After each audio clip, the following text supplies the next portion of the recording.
That was it for the first episode. And so we are in again for the second episode. Now let us see and explore much about the certainty principle. What if wisdom lives in the questions, not the answers? Knowledge feels like a safety, a fortress against chaos. But what if wisdom is the courage to doubt? Let's now explore how science thrives on failure, how creativity grows from confusion, and how embracing uncertainty might be humanity's greatest act of intelligence.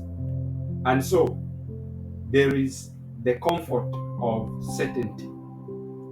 Certainty feels good, it gives us a structure, it makes life less frightening. But sometimes certainty is just emotional comfort discussed as knowledge. We cling to it the way kids cling to night lights. That's why in science, we never aim for truth, we aim for better approximations, the best explanations we have so far. And in creativity, it is the same. Every great discovery, every symphony, every painting begins with the courage to ask, what if I am wrong? which might be the most human question of all. So, how can science and doubt relate? Science is not about proving things right, it's about trying to prove them wrong. If an idea survives all attempts to destroy it, we keep it for now. So, science is basically a professional exercise in doubt. Sounds exhausting. Mhm. It is, but that's the beauty of it.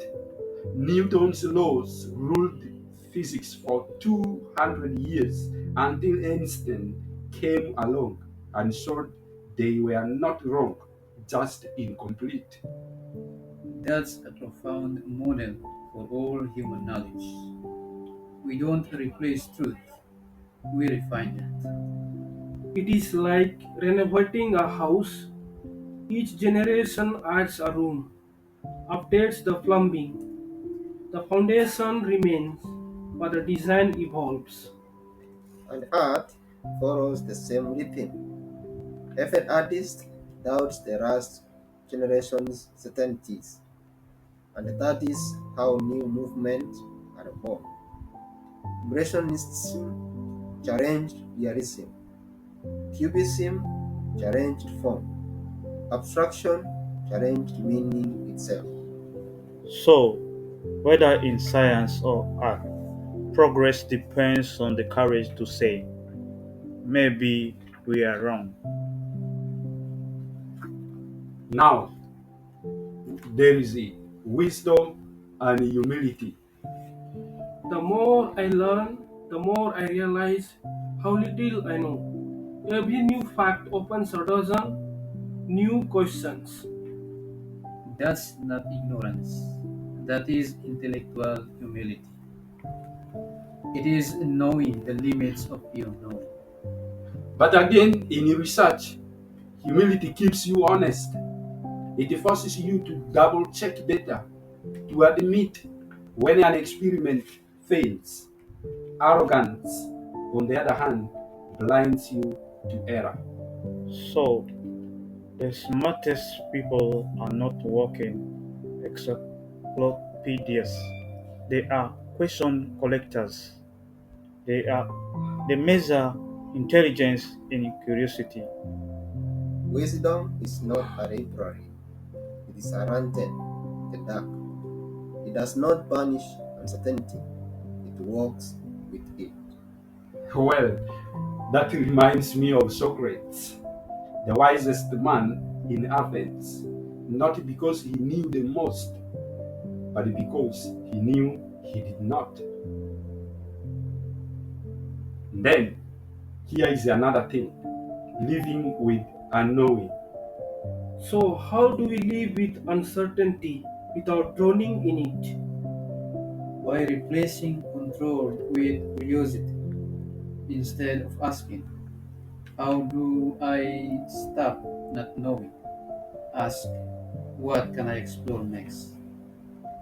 And then, in science again, we call that iterative thinking.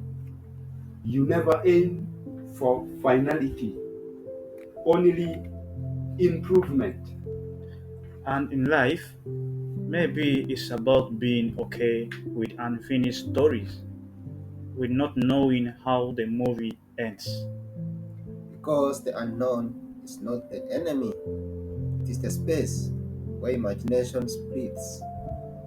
A blank canvas, a quiet pause,